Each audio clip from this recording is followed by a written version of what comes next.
The views and opinions of this broadcast do not reflect the views and opinions of Armed Media, New Productions, and its affiliates.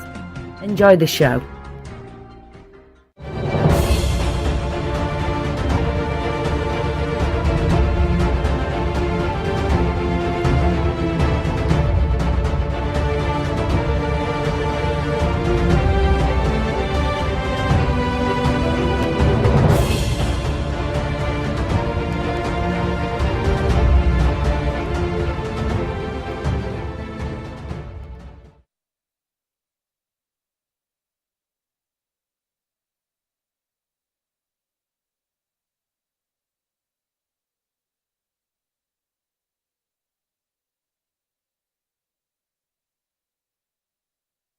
Channel switched. Hey everybody, welcome to Talk Live Paranormal with Shannon and Mr. Bill. I am Mr. Bill. What's up, guys? This is Shannon. And we are happy to see everybody on this cold, dark, rainy night where I'm sitting. Oh yeah. It's another good night to do a little paranormal talking. Paranormal and strange things. Before we do, I want to say hello and give a big shout out to all my brothers and sisters out there wearing the uniform, serving around the world, serving this great country. Thank you for everything you do every single day. Thank you for keeping us safe. And I also want to throw a shout out to the people who formerly served, all the veterans out there, men and women. Thank you guys for what you've done. And thank you for your service. And thanks for bringing up a generation that still wanted to believe in serving and do the right thing. Thank you very much. Yes, thank all of you guys. God bless. So before we get started tonight on this whole paranormal discussion of things that we've got to talk about, there's something in the news here locally that I really wanted to talk with you about, and I wanted to get your opinion on it. Okay. So there was a shooting in Cedar Rapids, about 50 miles from where we live. Now, it's not that the fact that it was that close, because, I've been closer, not a big deal. Right.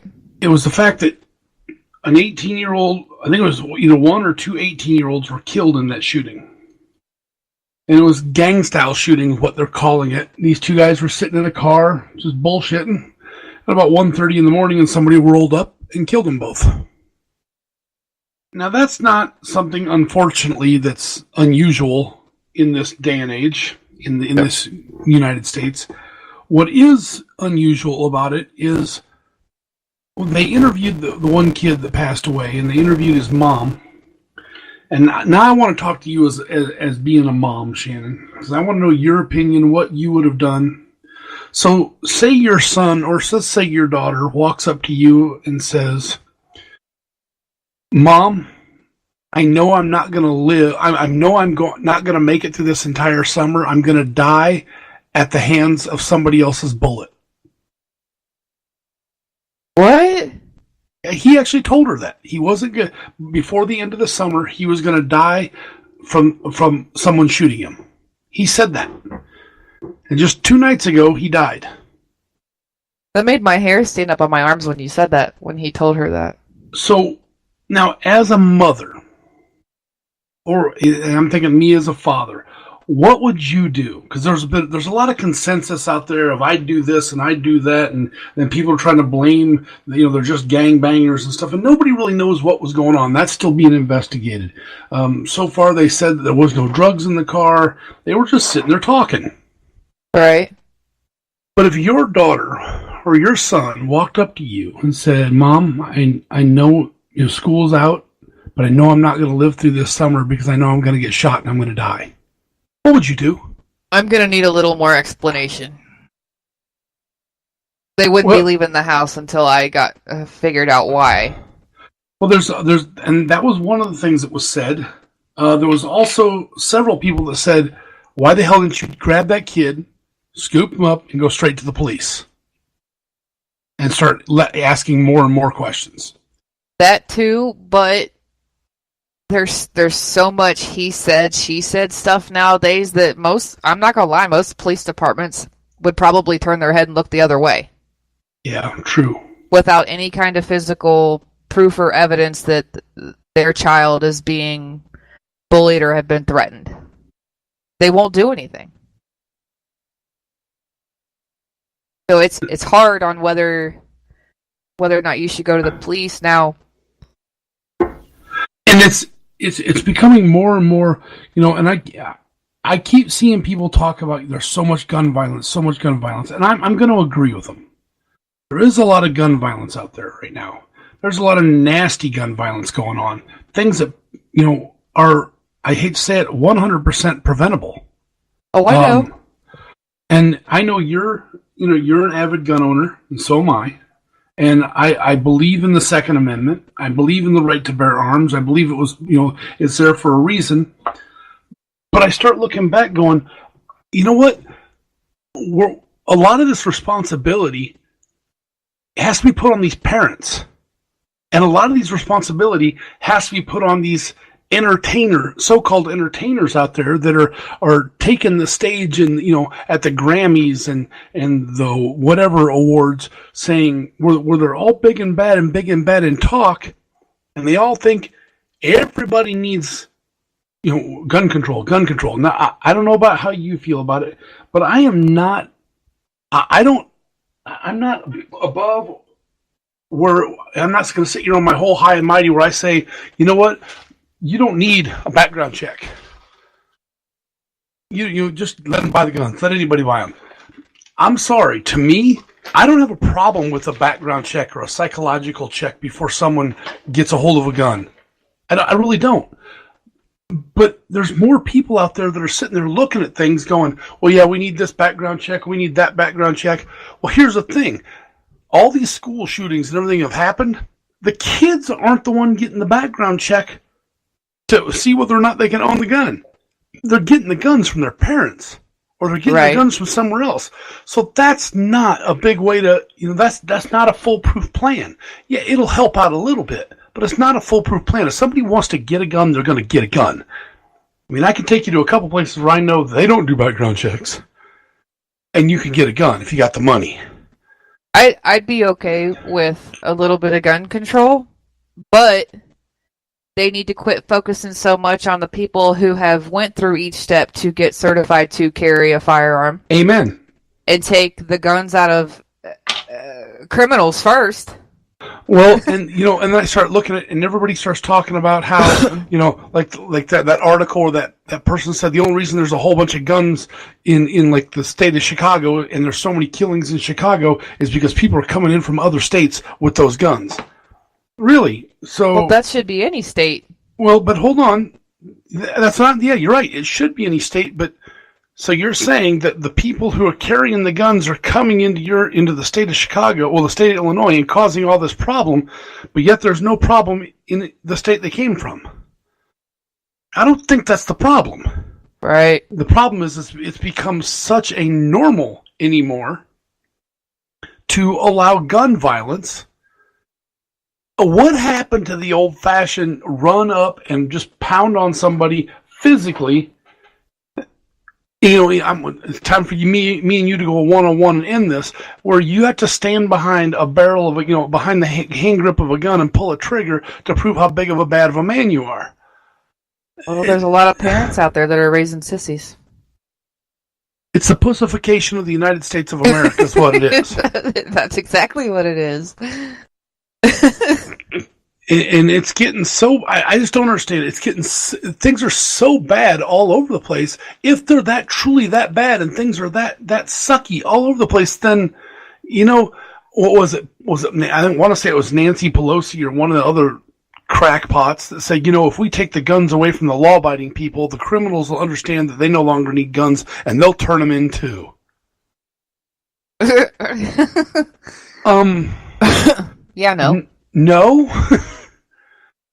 I don't. I guess I don't understand it. I really, really just don't understand what in the hell is going on, and what the hell people are thinking, and what people are doing. These kids are being. You know what? To me, and this is my personal opinion. I'm not putting my opinion in Shannon's mouth for anybody who's listening. I'm not putting opinion. I don't want to force my opinion on anybody. This is my very personal opinion. One of the biggest reasons kids nowadays think they can get away with this is because there's literally no punishment. What, you're going to put them in prison for 10 or 15 years, 3 hots in a cot, and let them get stronger and join more gangs on the inside in there? If they don't die. Yeah. Before they get there. I mean, come on. You know, they used to say that one of the things that kept people out of prison was the fact they knew there was a punishment. You take a life, they take your life. And I'm not real big on the whole, capital punishment, but there's got to be a point where something happens. Right. You know, I don't know, being the mother of a teenager, a 16-year-old, she's 16 now. The drama that this child goes through in high school is 50 times, 100 times worse than I ever would have thought of when I was in high school. It's ridiculous the amount of drama these kids create and go through.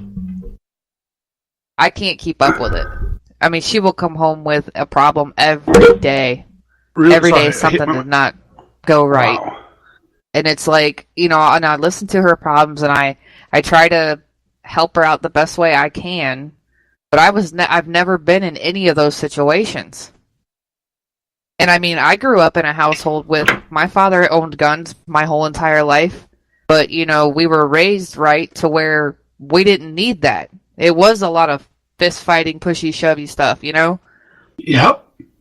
And even my sister's generation, when they graduated, right after her generation, it got bad. Guns and knife fights, and it's like, are you fucking kidding me? Well, and then somebody said, the only reason there's so much violence is because look at the what's going on right now in the world. Everybody's being seen, and all these young kids are seeing that, we go to war and we fight. And I said, that's bullshit. You can't use that excuse. Because right. there was World War I, there was World War II, there was Vietnam, there was Korea, there was, there was all sorts of conflicts all over the place. And we never had this problem. It's the same thing. Nothing has ever changed outside of here other than the fact that now everything is being seen. There's video of everything now. Yeah. And I just don't get it. I really honestly don't get it. I do believe there needs some part of gun control needs to be happening. And I actually said this. You don't need to control the guns. Because I have yet to see a gun kill anyone. Right. I have never seen. It's always that little tiny projectile that's coming out the end of it. Right. So why don't you put regulations on primers? Let me collect my guns and let me get my okay to be able to buy my ammo with the primer installed. Let me get the okay for that. Right. Because the gun ain't going to do crap without that. And it's hard to make primers. I've tried. Because, I'm pretty sure some guys out there got to figure out how to make it, but it's got to be expensive, something to do. But come on. They'll keep pushing and trying to take those firearms away from us. They're just going to disarm the people that are doing the right thing, and then it's just going to be Armageddon all over the world or at least the United States, because nobody has anything to protect themselves with. Yeah. They don't take into considerations all the videos you see where a gas station was robbed and someone with a concealed carry license had a firearm and stopped the robbery. Shit like that, or stop someone from getting hurt. You don't see that all over the news anymore. But Very seldom. I'm starting to see more and more and more where they're talking about, that person pulled out their gun and stopped it, but then that person got arrested for pulling a gun on people. Yep. What the hell? And knock on wood, I have never been put in a situation to where I've had to pull my firearm. And if, I don't know how my reaction will be in the situation that I'm put in either. You never know until you're put in that situation, whether or not you should draw or not. True. And then there's like that guy in, where was it? Was it Tennessee? Who was walking through Walmart and got arrested because the people said he brandished his firearm. Well, he did get arrested, and they said the only reason they actually took him from there and showed people that they had arrested him was kind of for his protection at the time. And then they explained it to him. There was so many people getting so violent and so angry that he had a gun on his hip and was in a Walmart that they figured to do the right thing, to do the best thing, was to show that they were taking him out of there. Now, they never actually put the handcuffs on him. They just held his hands behind his back, and it took him he said it took him like 30 seconds to realize what they were doing, and he played along. Right. So I started looking up what are the laws, what are the rules. I can carry in Walmart here. Oh, I know. Yeah, I can carry here, but but what is the law state for brandishing a firearm? So if I bend over to pick something up and it shows my firearm on my back or my hip, is that brandishing a firearm? No, it's not. It's just showing. To be able to consider to brandish a firearm, you actually have to take a defensive stance or show intent. Now, if I were to pull my, somebody's starting to yell at me and I'm yelling back and I pull my shirt up to show them that firearm, and that's taken in a case of or they look at it as in that was an intent to scare someone, then yes, that's brandishing. That's brandishing a firearm. If I obviously if I pull the firearm and point it at somebody, then it's brandishing a firearm. But you get so many people are yelling that so many people, oh my God, he's got a gun, he's got a gun. Well, you know what? Just because he has a gun doesn't mean he's dangerous and gonna pull that gun and just start blasting people. There's so many people out there that think what they think is right is 100%, and everybody has to believe them, but yet they don't know the laws and they don't know the rules. Right. I don't know. I don't even know if most people would pay attention on whether or not it was in a holster or just tucked in the back of someone's jeans either. Yeah. But still, even if it's tucked in the back of your jeans and you're carrying it that way, you're not pulling it. You're not, if I bent over to get something, I can't yell because that son of a bitch over there bent over and showed me his ass crack and get him for indecent exposure. Right. Oh, I'm sorry. He's a little overweight. His pant, it's got a mud flap. So, I don't know. I think there's got to be a lot of people that got to do a lot of talking. There's got to be a lot of looking at things. And how about people stop doing all the talking where they think they know what's right and start just reading the laws that are in effect and the rules that are in effect, and not take it for, I think it means this, or the way I read it, it means this. Most of them are written pretty damn straightforward and simple. Yeah. Here it is. A and B are right. C is wrong. Right. Got it? Good. So there's my rant for tonight. Yeah, what's your bad self? I keep gun laws and anything about guns and firearms. It's a touchy subject for me because I get pissed off at a lot of shit that gets said. A lot of people, yeah. I know. We could probably do a 2-hour show on that. I know. I get pissed off how people want to take, our firearms and our rights away. I watched a thing where at a gun show, they had a whole group of people sitting there, and the guy put down a 9mm, an AK-47 that had a tag on it that said fully automatic, okay. An AR-15, and a 12-gauge shotgun, and then asked everyone in there to come up and pick out all of the assault rifles or the assault weapons. Obviously, everybody picked that AK-47. Not a hard one to pick when it's fully automatic.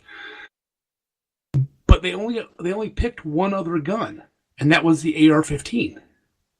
Nothing was said about the 12 gauge, and nothing was said about the 9mm. Until a 10-year-old boy walked up and they said, "Now, son, do you want to pick out all the assault rifles?" And he said, "There's only one, the AK-47." Because it's fully auto? No, not just because it's fully auto.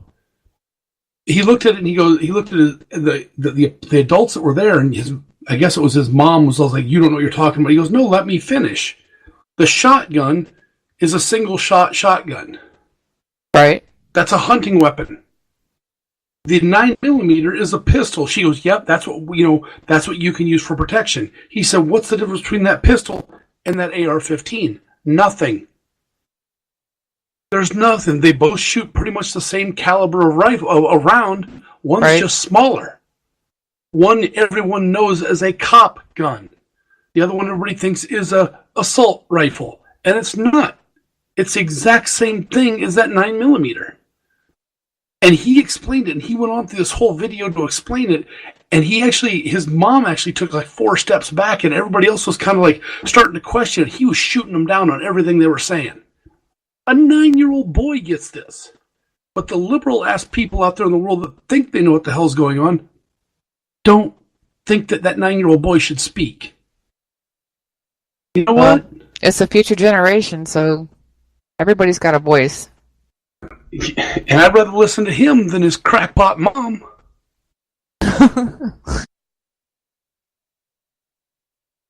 Oh, yeah, there we go. I want to watch that video now. You'll have to send it to me. I will. So what are we going to talk about paranormal tonight? What do you got on your schedule?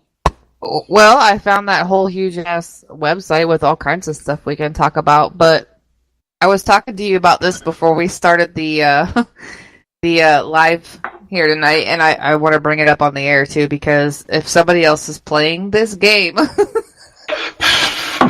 I need to know. Please help Shannon out if you're playing this game. Get the hell out of the house. Please help. Just tell her what the hell she's supposed to do, first of all. I was playing my computer the other day. I'm a big fan of Age of Empires, so I was playing that game on my computer, and I'm on Steam, which is a website where you can download games and stuff for your PC. And like they have recommended games and stuff. I don't know why it popped up, but there's a game called Paranormal. And I've never played any paranormal or ghosty games or anything on my PC, so why it recommended it is just beyond me. So my stupid ass downloads it, and I start playing it, okay? Now, through this game, what it is you experience the horrors of haunting that's never the same twice. So it changes like throughout the whole game, nonstop.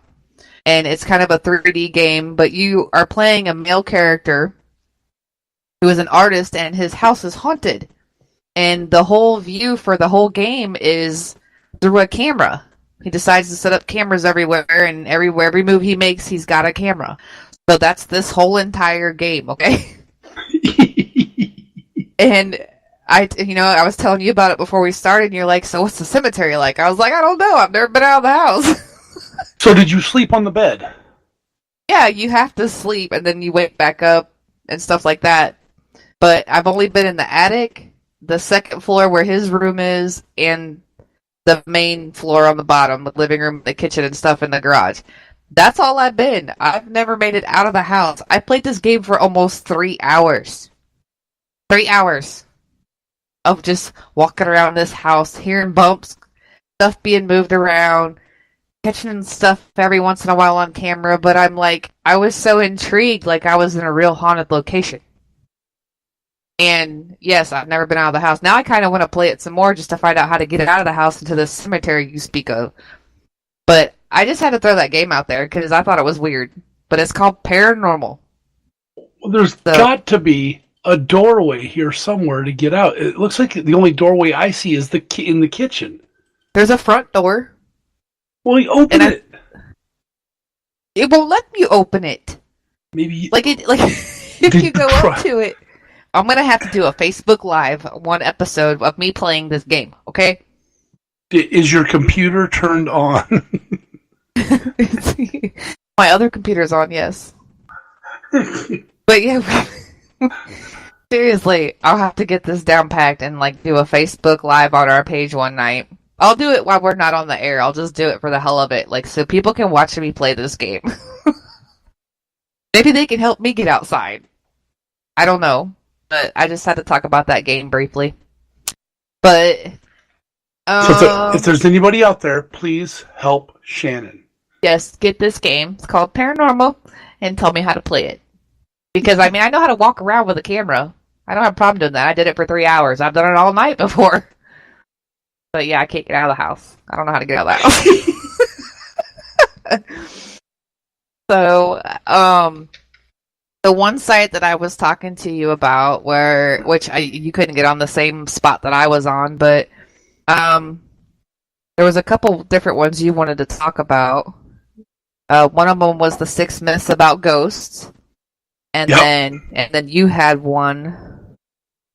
What was the name of the one you had? The pentagram and the magic of light. Yes, the pentagram one.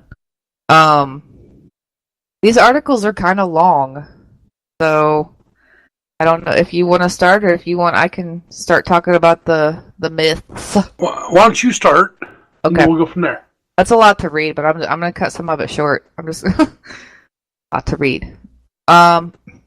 It says 6 myths about ghosts. This person talks about owning a haunted inn in Connecticut called Captain Grant's. 1754. It was built in 1754. In back of the home is a cemetery dating to the mid 1600s, and across the street is a new cemetery dating to the 1800s. This long history amplifies the paranormal activity at the inn. And doing the research they wrote a book called The Ghosts of Captain Grant's Inn. And they held a bunch of sessions.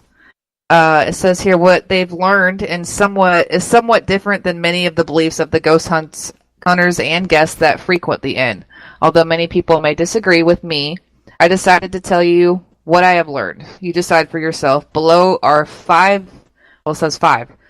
myths about ghosts that I'd like to debunk. Okay, so... Okay. Here we go. You ready? Number 1. Yeah. Myth. Ghosts do not exist. Okay. Yeah. That's kind of my reaction too. It says, think of this. There are currently over 8 billion people on the planet, and articles about population growth have stated that about the same amount have died since man began. If you believe in heaven and a soul created by God, then I ask you this. Where have all those 8 billion souls gone? Heaven? Hell? Purgatory? What I was told by the spirits was that the soul leaves the body at the exact moment of death. If this is true, they don't go to the grave. This is what I have reason to probably be closer to the truth.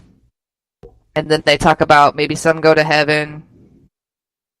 Okay. Okay, that plays right into an article that I read the other day, and that somebody was talking about if there's so many things about ghosts out there. Now let's break down our bodies. Our bodies are just pure energy that have been brought together to make this thing we call a body. When we die and that energy goes away and goes out, it should be absorbed into all other energies. So then, wouldn't that mean heaven, hell, purgatory, whatever you called it, or whatever you said that means that shouldn't exist, right? Well, one would assume. But then, does our energies dissipate and just absorb into the other ones, or do we stay in an energy form, which what we call a spirit or a ghost? So I'm having trouble with that myth. Right? And then they posted maybe some go to heaven. I don't believe that anyone goes to hell, they said. I believe that there will be a judgment day, and hell for some will be decided then. Maybe a few chosen very good people will be in heaven when they die. The vast majority lies somewhere in between. Wouldn't it be here? Yeah, that's what it says. They are here with us on a plane that we cannot see. Billions of them. There lies the problem of believing. As humans, we want everything proven to us. If I can't see it, it does not exist. You need to show me. But there goes back to our other thing we talked about last week. Prove to me that they're not here. Right. I've seen enough in this field to know that there's something else out there. Can I explain it? No. How I can see them or feel them or catch them on camera and stuff, I can't explain all that either. I mean, that's the reason why we do what we do. So I'm gonna jump. I like the next one. I like the next one. I know. Ghosts only appear at night. Bull crap. They can appear during the day just as much as they can at night. Ghosts are with us 24 hours a day. Think about it. Why would they only be available at night? It doesn't make any rational sense. Most of the ghost pictures that I have captured were actually taken during the day. True. Which, I agree, I have some during the day too. So I'm jumping down. It says, ghosts need energy to manifest themselves. Since they are energy, being in the light makes it more difficult to see them, but they are there. At night, energy is more... I'll go with, that should have been apparent. No, apt. Apt. Yep. Apt to show itself. Though an exception to this rule can be made for cameras that can see them equally well during the day and at night. When lightning strikes during the day, it is not often seen. When it strikes at night, it is almost always seen. Makes sense. Yeah. We hear the crack and the thunder, so we know that lightning has struck somewhere even without seeing it. True. Think about that. But yeah, I mean, we've some of the experiences we've had during the day. Just make that they only appear at night a false. I mean, things happen all the time. Sometimes we don't even realize it's happening around us until we slow down and look and listen and feel. Yeah, this is true. I mean, when Beth and I would stay at RCI at Randolph County, like from Friday through Sunday, and be there all day during the day before more guests would come, you'd still hear stuff and see stuff during the day, too. When I was at Edinburgh Manor setting up for our very first show, or our very first event, I was there setting up cameras. Swear to God, somebody was watching me. And then after I sat down, it was 2:00 in the afternoon. I sat down just to take a break, and I could hear the humming and hear somebody walking around, knowing that I was the only person in that building. And that was 2:00 in the afternoon in February, so it was bright as hell outside. So something's going on. Well, as I shared, did you see the video that I shared to our Talk Live Paranormal Facebook page? Which one? It was from a few years back, caught at Post Town. Yes. Where there was an event going on. It was a charity event for child literacy that Beth and I were at. And did you watch that video? Yeah. That was caught at like 2-something, almost 3 o'clock in the afternoon. And I think more people are psychologically programmed from a young age to think that they only appear at night. Because, kids being told, "Ooh, watch out, the boogeyman's underneath your bed, he's going to get you." Well, what's he doing underneath there during the day? Hanging out? Waiting? I play in your room during the day. I don't want to go in there because, you know what? If he's in there at night, he's in there during the day. Right. So... most people think you can only investigate at night, but that's not true. Like, even when we just went to Ashmore, we investigated till... I think we laid down around 3 o'clock because it kind of died down after about 1:30. And we woke up at 8 and investigated in the morning. Till 10, till we had to leave. And it's always going to be there. Yep. So, all right, number 3. All ghosts are evil.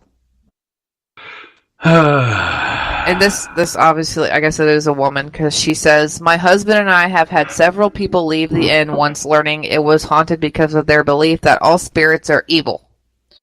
This idea simply is not true. In our world, there is good and there is evil. When good people die, why would their souls become evil?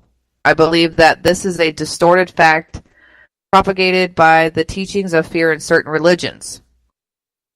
She said, "When I first began to communicate with the spirits, I was also in doubt about whether or not this was something that I should do." She said, one weekend she had 2 priests stay at the inn. She asked them about all the spirits being evil. One of the priests said, "What about Saints Peter and Paul?" That made the issue go away for me, she said. Guests have told her that Satan can disguise himself and pretend to be someone benevolent. This may be true, but when you focus on that answer, you lose all perspective of what happens after death. You deny all the good souls that have gone before us. She also found out from the spirits that benevolent spirits and evil spirits don't occupy the same habitat. In other words, they don't hang out together. If there is a place where terrible, unexplained phenomena is occurring, I wouldn't go there. I don't want to be influenced by anything evil, but the vast majority of hauntings are safe. And it's, we've talked about this before, 90% of the places we've been, it doesn't seem like they want to hurt anyone. They just want to be seen and heard. So it's not that they're evil. It's just that they want to know why you're not paying attention to them, I think. And then, I think we've talked about this previously before. Maybe they look at us like we look at them. Maybe we're not real to them. Maybe we look like spirits to them and they think they're alive. You know what I mean? And look at some of the stuff we use and the way we dress and the way we talk and the way we influence things around us. As far as, okay, say if someone died in the early 1900s and their spirit is there still and they're still wandering around that area and going through, and then we start coming in with all this new technology and these cell phones and we talk differently, and there's I hate to say this, the spirit box, the Phasma box, all that stuff. Not just that, but the way men treated women back then, and how women were supposed to be inferior in certain things to men, and they did the wifely things. Well, why is there a woman walking around a prison right now late at night without her husband? Where is it? That's got to be strange to the spirits too. That's got to be something completely where they're looking at us going, "What in the? I don't understand this." What's going on? What in the Heckle farm is going on around here, Ethel? It makes you think. You're probably right. They look at us like there's something else wrong there. There's something else going on. Like maybe we're the spirits to them. But they're just looking at, and that's probably one of the reasons they hide. Everyone's like, well, the spirits are hiding. Well, have you looked at us lately? I mean, just take me for compared to the 50s, 60s. I'm completely, back in the 50s and 60s, someone like me who's covered in tattoos, who's bald and probably doesn't look like the nicest person in the dark is wandering around. These spirits are probably going to hide from me. They don't. What is this guy doing? He's just here to cause trouble. Call the cops. Call the ghost cops. Call Barney and his one bullet. Let's go.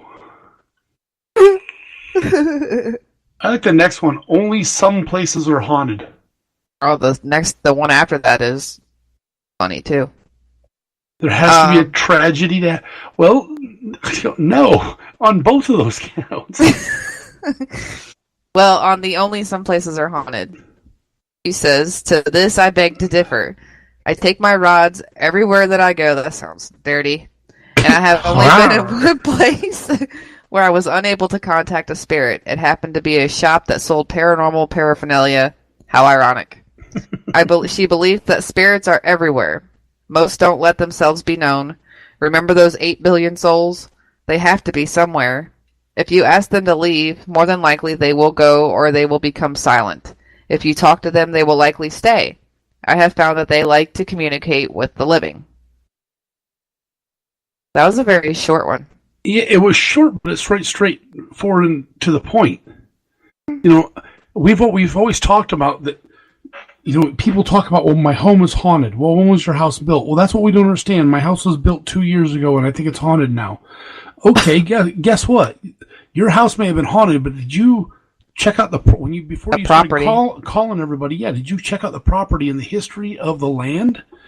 Maybe there's something that was there beforehand, or like there's several people that we've heard stories of and watched stories of people talking about how that there was spiritual things going on in their home, but it seemed like these people, every time they saw these entities and these spirits, they were way back. It looked like they were just getting off the chuck wagon coming down, and then they come to find out their house or their property is built was part of the wagon train road that went west. Well, you know how many people died on those wagon trains? Oh my God! Not everybody made it to California to make it rich, lady. Come on. Right. I mean, if people died there and they don't understand what's going on, and since they passed away, and maybe they don't go to heaven, and maybe they don't go to hell, and maybe their spiritual energy does dissipate or stay, we leave the body but stays in one and just joins the energies around it, and then they can see all those energies around it, what we can't see, but they're probably not going to move on until they, they're still trying to figure out what the heck's going on with them. That's true. So, or it could be like this case that we're getting ready to do with this 99-year-old lady. I hate to say it, but she's talking about how she's hearing spirits and hearing people talk and all this. You're freaking 99 years old, lady. They're probably going, "Come on, it's your turn. We're waiting right here for you." And I don't mean that in a bad way. I don't mean that in a disrespectful way. It's the honest to God truth. There's only one thing we have to do after we're born, and that's die. That's the only thing we have to do in this world. Right. The number one cause of death in the world is birth. Everybody that's born dies sometime. So maybe it's just time, and it's getting closer, and maybe she's got guidance coming from the other side saying, just to kind of calm her and to say, "Hey, we're here, we're waiting, we're going to guide you through what's going to happen next."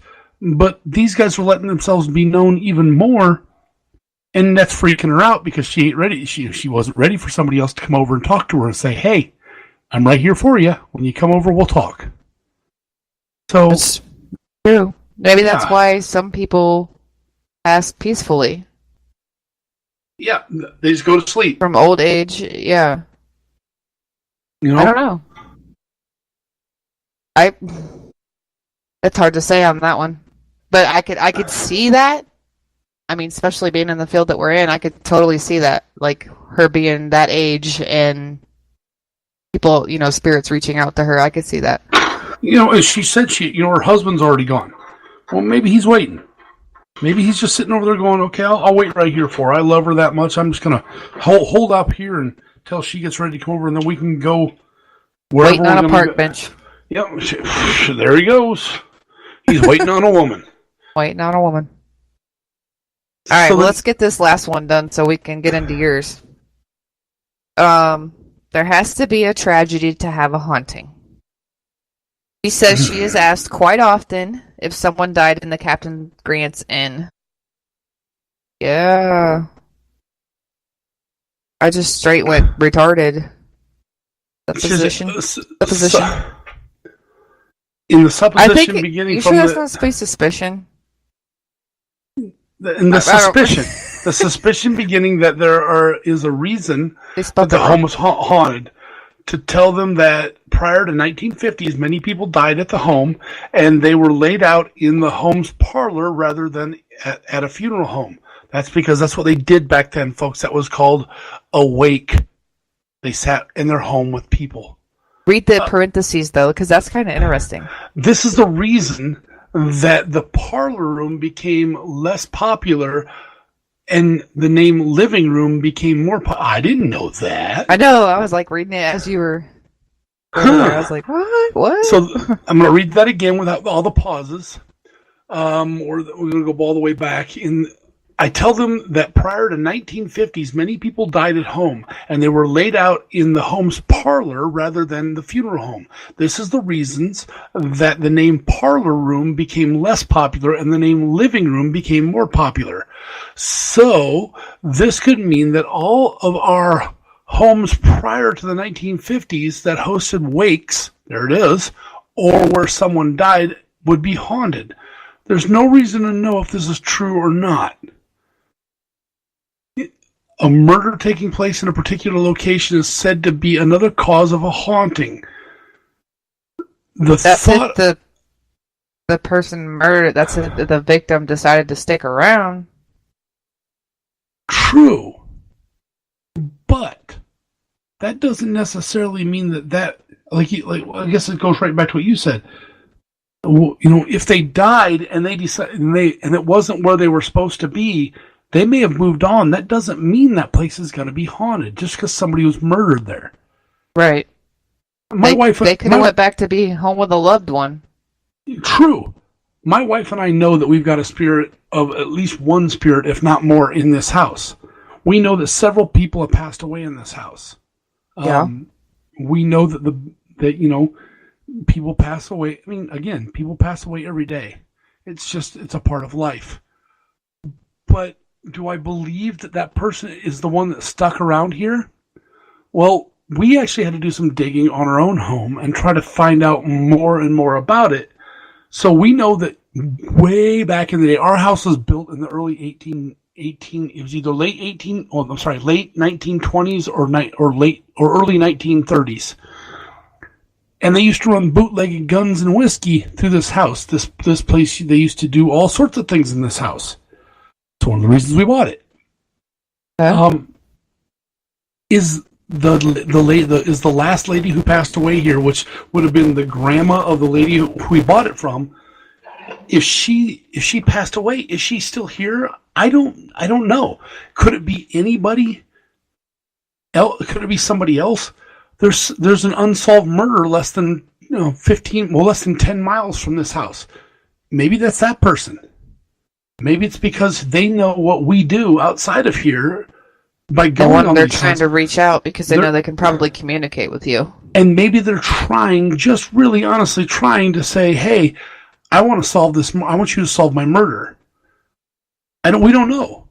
And if that's the truth, then hey, if you're here standing here with me, don't scare me. But I'd love to know. I'd love to know the truth of who's here.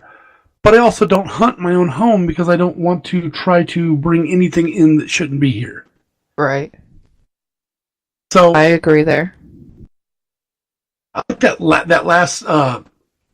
the last paragraph on that one. Well, the one before it. In conversations with spirits, I ask if anyone at the table with me living, in quotes, has a spirit that follows them. It is the most common question to which I receive the answer yes. It is most often a caring relative that died, but it can be a spirit that was assigned by God to watch over someone. This would be part of the spirit's atonement for the life they lived. Great tragedies can also produce great haunting. Well, and I'll take this one to heart. Think of Gettysburg, where there were thousands of men died violently. Died a violent death, and it is known as one of the most haunted places in America. Did you know that all of the bodies were recovered and buried elsewhere? And I believe that this is evidence that their soul does not stay with the body, but it might stay where they met extreme violence. And with some of the stuff, when we went up to Gettysburg on vacation, some of the stuff we got out there in Gettysburg is just amazing. If you sit out there at night and just listen, or sit out there during the day and just listen, and you're actually hearing. At one point in time, we went toward the bloodiest battlefield. And if you just sit and get real quiet and listen, you can almost hear people moaning. They've died. So my question now actually is, and I pose this one to you, Shannon, if a person, let's use Gettysburg, if those guys died suffering on the battlefield, if they didn't die instantly and they were suffering and they had to lay there and bleed to death and just, it took time for them to die, wouldn't that be all? Wouldn't it be could we take into consideration that maybe as a spirit, they're still suffering from that same wound or that same pain? Well, I could see that too, because we've also had investigations or some EVPs or through the Phasma box actually, where you'd ask them, you'd have a guest ask, how did you die? And we've actually had what sounded like a conversation between two people through the Phasma, like arguing, like one didn't know they were dead. Wow. So they could have passed there. That was at the asylum. They could have passed there and have no idea that they're dead, so therefore they're still there.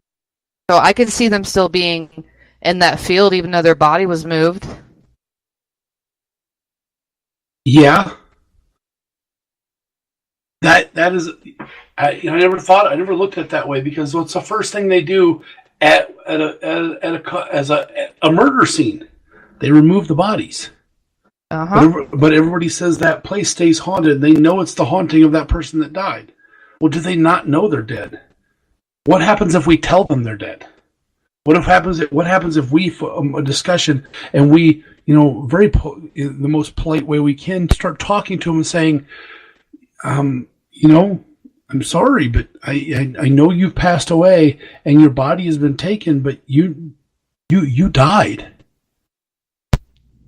If you could have a conversation with a spirit where you can get to that point and talk to them like that, letting them know they passed, and you're not going to get thrown against a wall or something because they are not happy to find out they're dead. I know how I'd feel if somebody told me I died. I'd probably be pretty upset. Yeah, it'd be like getting fired from a job. But then again, it could explain a lot to them depending on how long they've been dead about what's been going on from that moment on. So I'm sure they have a lot of unanswered questions. And, or not all of them, but some of them. And probably one of the biggest unanswered questions is why. Right.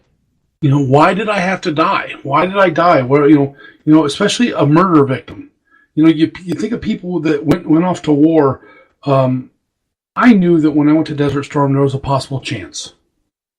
Right. Anybody who puts on a uniform, especially this day and age, knows that there's a possible chance you get sent somewhere you might not make it back. So we end up, that's a mental understanding that you have to have. But if we're talking murder victims who are just walking down the street and someone just walked up and popped a cap in them for no reason whatsoever, is their spirit going to be as confused as they were? In the very beginning, like what the hell? And then they die. Is the spirit still confused, wandering around, just wanting to know what happened? Why did it happen? Right. Yeah, I could see that. There's a lot of questions out there. A lot of unanswered questions. That we may never know the answers to in our lifetime, Bill. I know.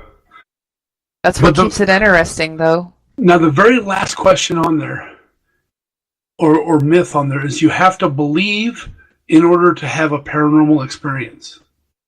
I say that's false. I believe that most people have had some sort of paranormal experience. Because, ladies and gentlemen who are listening, remember, paranormal isn't just ghosts. It's not just spirits. Paranormal is a little bit of everything. What's the definition of paranormal? Things that are not normal. Right. That's the basis of it. So if it's talking about things that aren't normal, you talk about people going, I don't believe in ghosts, but I don't believe in the paranormal, but I believe in UFOs. Well, then guess what? You're still believing in the paranormal because it's what it is. It's something that's not normal. It's something that's unexplained. I don't believe in the ghosts, and I don't believe in UFOs, but I believe in Bigfoot. Same thing. Same thing.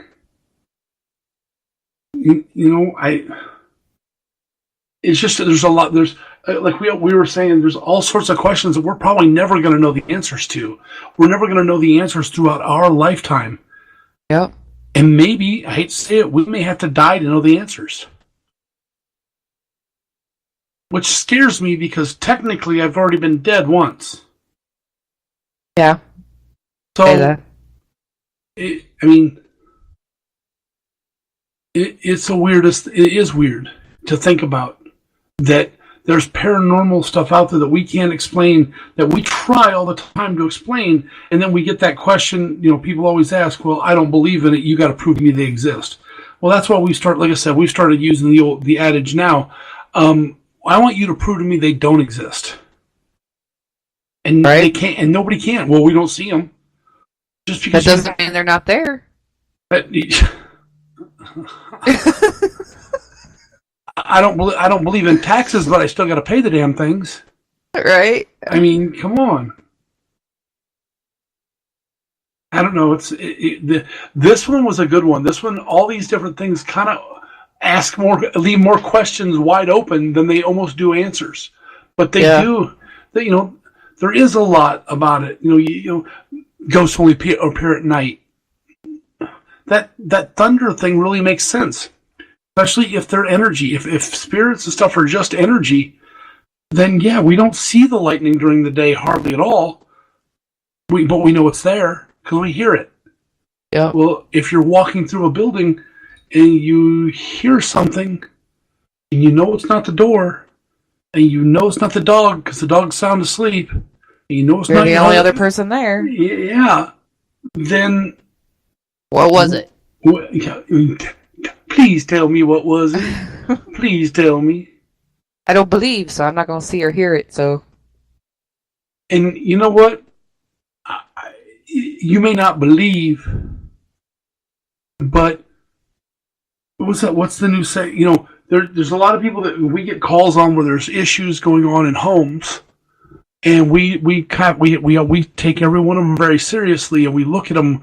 You know, we thoroughly investigate them and try to look deep into it. Can we debunk any of the stuff that they're saying or they're hearing or they're talking about? But we always tell people, and it's kind of one of the newer things is we can make the spirits go away. Well, we can take this. How'd she say that? We can take the. We can get the spirits to go away, but we can't get God to go away. So everybody seems to want to take it towards God, and I don't want to debunk any or put down anybody's religion or religious beliefs. I've never seen him, so I don't believe in him. Well, and you know, a lot of people don't. And I'm not saying that anybody's right or anybody's wrong, but I've read the Bible, I've read the Quran, and I've read the Dhaman, and I've read a bunch of other ones that I look at and go, you know, these are all the same.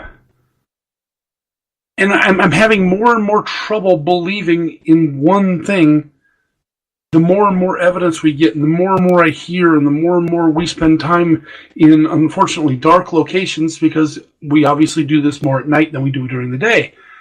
Yeah. But it's just, you look at it and go, something's got to be there. Something has to be there. Bill, our hour's flown by, buddy. Holy crap, it's gone already? Yeah. We probably got about 20, 30 seconds left. Wow. Okay, well, we're going to pick this one up because this warrants more discussion next week. Yeah, we'll continue it because there's a lot more on that website too. Yeah. So, Shannon, thank you. You're awesome as always. Thanks, buddy. You too. Everybody else that's out there in the world, keep your eyes open and keep your senses wide open. Take time. Be kind to everybody, each other, and the world will be a whole lot kinder. And lock your damn guns up. Yes. And be safe with them. But gotta go. All right. See